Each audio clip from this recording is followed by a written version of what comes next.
قارون۔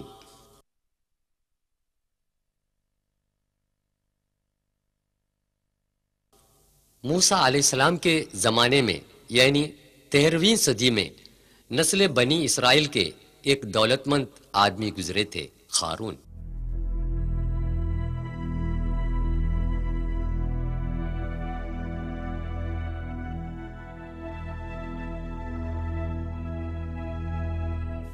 قاہرہ سے 150 کلومیٹر مغرب کی طرف ایک مندر ہے۔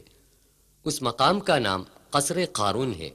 قرآن شریف کے سورہ 28 قصص آیت 74 میں یوں بتایا گیا ہے، إن قارون كان من قوم موسى فبغى عليهم وآتيناه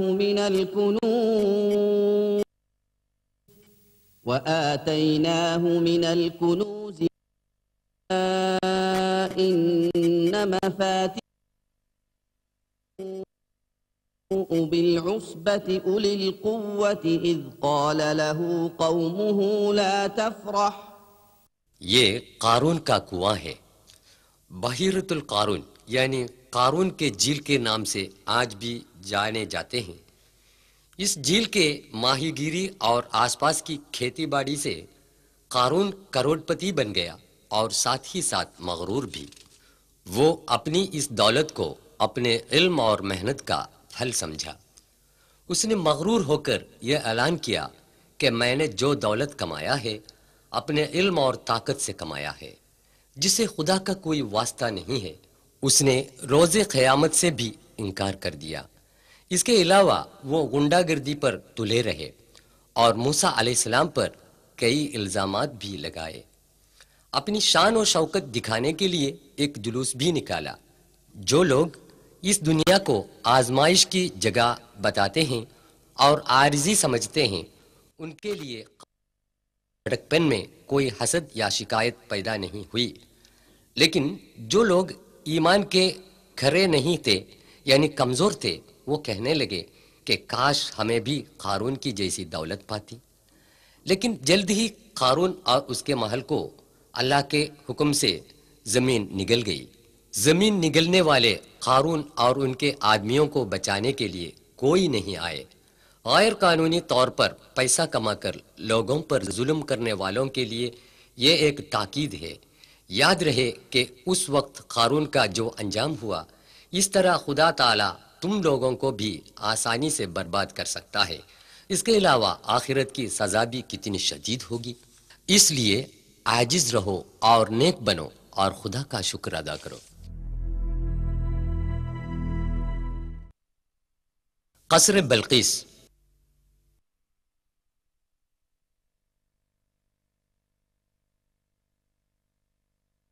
فلسطین میں داؤد علیہ السلام کا صاحبزادہ پیغمبر سلیمان علیہ السلام باپ کے بعد بادشاہ بن گئے۔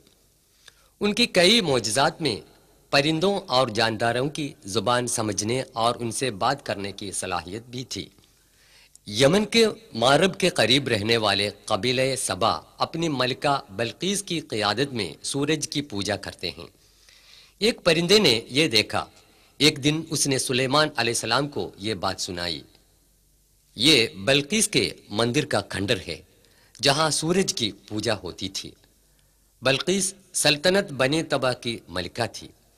حضرت سلیمان علیہ السلام نے ان کے نام پر ایک خط لکھا جو خدا کے نام سے شروع کرتا ہے، جس میں لکھا ہے کہ مخلوق کی پرستش چھوڑ دو، اس خدا کی عبادت کرو جو اس کائنات کا خالق اور پروردگار ہے۔